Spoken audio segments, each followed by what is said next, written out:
how much you owe. Handwritten note. Sure. Or physically. Hi, energy. That creates the lid and everybody. So just if you and I grasps it. disagree on something, then you must be erased and banished from life. So how does I'm just gonna sit here and drink this water. Hi guys, thanks for watching Sam Speaks and tuning into Sam Speaks Radio on iTunes. Today we have Seth Price of Playster. Very excited to have you here because I have a lot of questions about websites, and I feel like a lot of people do. So let's get right to it. Yeah. What do we look for as an agent? What are the most important aspects of a website? Because you go online, and I know me personally, I probably have changed my website about 20 different times from different websites, different themes, different looks. So what is important for an agent? So I think it starts with asking some questions on what you want to do with a website. And that's hard for people to understand. Like most people go, hey, I need a website, like a checkbox, like I need a business card. Mm-hmm. But a website is your salesperson when you're not around. And so the first thing is to figure out what are your goals. Are you looking for new leads? Mm-hmm. Are you looking for some sort of social proof? Like in the sense that after they meet you, they're going to Google you and see if you're not a stalker or you're a real person. Are they looking for information, and are you going to provide that? Right. So there's some basic things to answer for yourself. And then the second thing that I think about is you have a personality, right?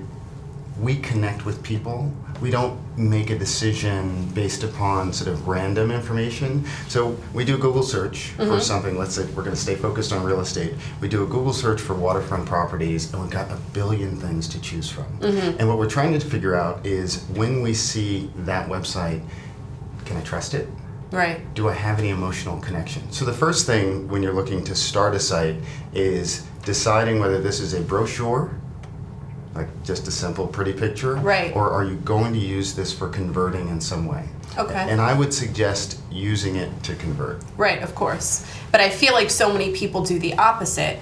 What about your homepage? What are the three most important things to have on your homepage? Yes. So to start with, they call it above the fold, which is sort of flexible, but it's the space that you see when the page first opens up. Right. There needs to be some call to action. So a simple one is if you're in a geographic area, so you're in Durham, like it could be, I'm here to help you in Durham, or welcome to Durham, or hi, I'm Sally, I can answer your questions. Like something that actually talks human to human. So you should be really talking to people. It shouldn't just be one big advertisement. Yeah, because no one likes to be sold to. Yeah, like, that's true. We are all human.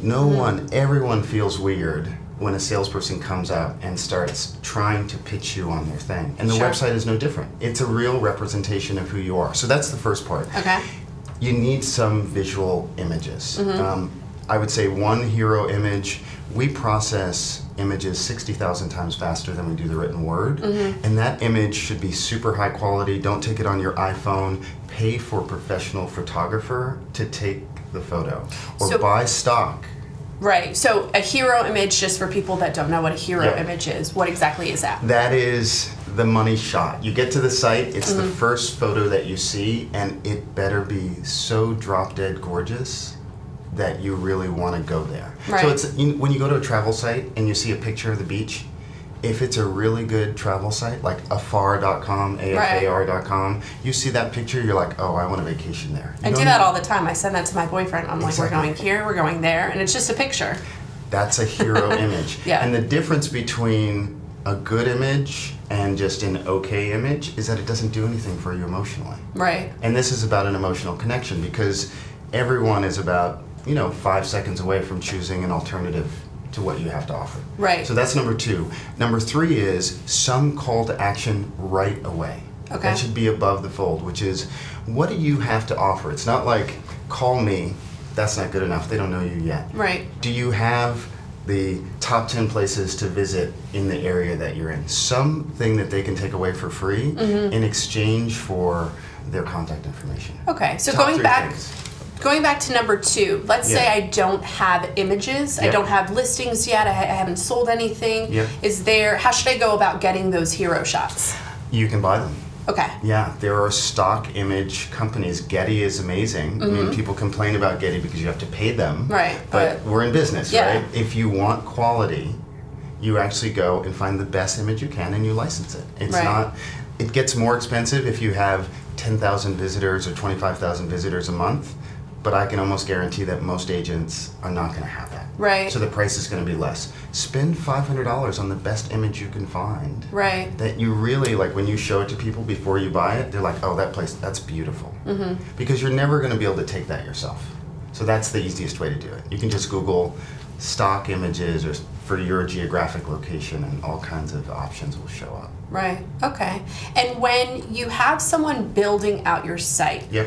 how much should someone invest in a website? Because I know, when I first got in this business, I wanted the pretty, beautiful custom site, Yeah. and it was tens of thousands I of know. dollars. Yeah. And here I am, just got my license, and I think my heart and dreams were just destroyed because I'm like, I don't have tens of thousands of dollars, but I want this site. Yeah. So how much is a great website that can do everything that we just said, Yeah. realistically? So things have changed so much. There's 1 billion domains on the web. 25% of them are inactive.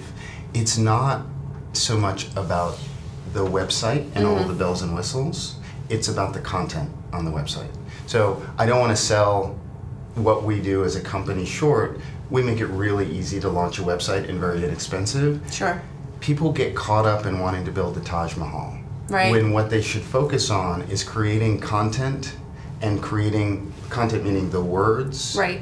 the articles, so blog posts, the videos that serve their particular customer, and not get caught up in does the widget look a certain way and is it on the left or on the right? Because the customer doesn't care about that. Right. What they care about is they've gone there to get answers to their questions. Right. And most times people put together a website, but they spend 0 time creating content. Like 0. Yeah. They may outsource the writing of their content. And so, like the basic part, you shouldn't spend more than $100 a month for a website. It should not cost more than that. Okay. You should spend more than $100 a month on creating amazing content. Like to do a really nice video. Right. It's not cheap to do it well and edit it well. If someone is going to do blogging or video on their website, Yeah. which would you say gets more with an SEO component? So it's going to just grab more attention from Yeah. SEO. So that's a hard question to answer because it's a quality question. Right. There are, I think, about 1 million videos uploaded to YouTube every 5 minutes. Oh, wow. Yeah, I mean, we're talking a massive amount of content. So it's not, for your particular market, is the content good? And so if you had a really great blog post, which was, hey, the top things you should do to stage your home to get the highest price, Right. or how to stage your home in 10 minutes or less, whatever that thing is, Right. and it was really, really valuable, like so valuable that people would share it, or so valuable that your competitors would try and steal it, that's great written content. And if the video was compelling that people actually watched it, Right. because most people, we're like human and we have ADD. We start a video and we're like, no, Yep. done, I'm moving on. So I think it's really hard to determine. Those are the 2 most important types of content that you should create, and video is going to take over everything. Right. And it's happening. So in blogging, there's obviously places that you can, as you said, outsource that. Yeah. So an agent doesn't have to necessarily write. Many people aren't great at writing. Yeah. But do you think that it's better to have unique content being something that you personally have that's different, that's not out there at all? Yes. Or should somebody go and outsource that, which I know a lot of companies say it's unique, but then you Yeah, you you're put it in fine. the correction and you can track and you'll see it's not unique. So Yeah. what's better?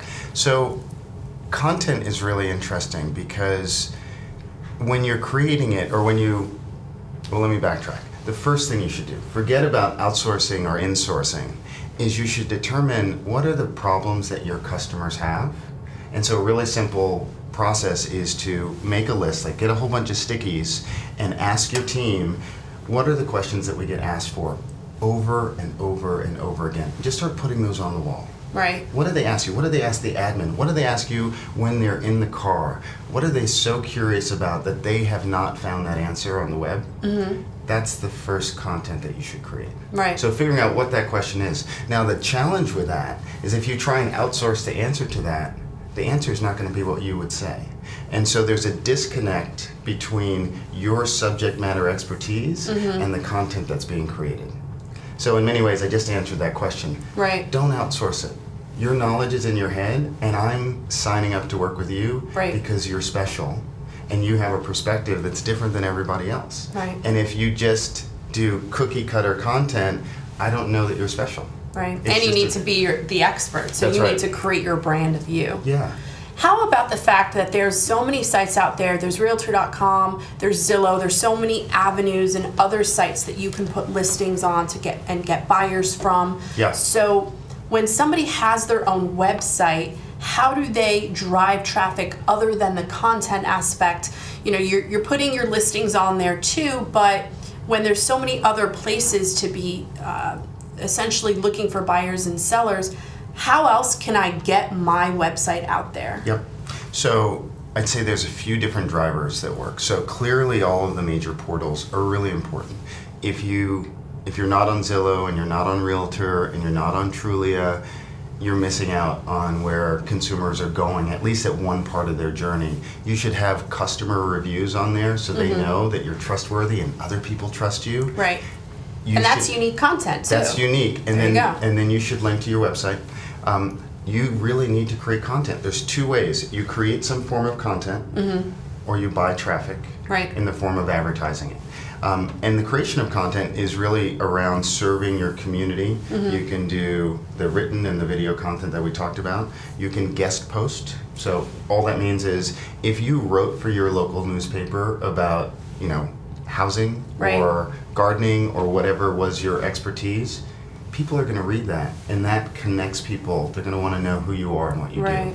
do. You can use social, so Facebook, Twitter, Pinterest, Instagram, Snapchat. So when I post my listing, I'll post it on my website and then Exactly. share my website That's where I right. put my listing onto Facebook, which will drive more traffic That's right. to the website. All roads should come back to your website because that's the only platform that you control. Right. You don't control Zillow. If they change the rules and start to charge you for access to seeing you, Oh, jeez.